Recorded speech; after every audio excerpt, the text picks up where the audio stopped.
In the currency quadrant today here at the CME, the euro was pretty strong and it was on moderate volume, but still it was a good move, up over 0.75% on the highs, and we closed up near those highs. Just continue to quietly grind higher on ever decreasing volume, but overall the volume for the day was moderate. It was not low, and we erased the 5-day sell-off that the euro futures have had. So getting back above some key resistance on this pretty strong move.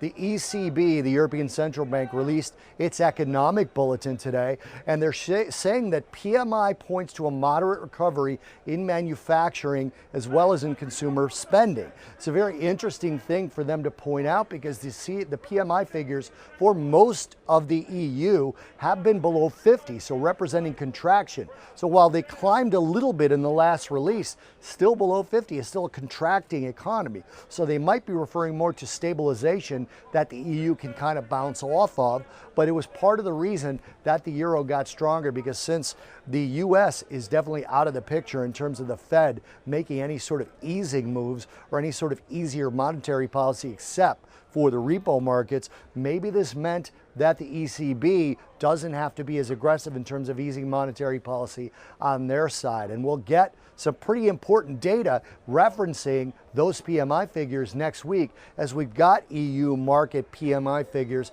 coming out during the data period next week, as well as German employment figures and CPI. So Germany is the key economy in the EU, therefore it's the key economy for the euro currency, and the German manufacturing sector has been falling tremendously lately. Lowest PMI figures they've had in about 5 or 6 years. German auto sales have gone down, so you're going to want to watch those employment figures and those CPI figures for Germany.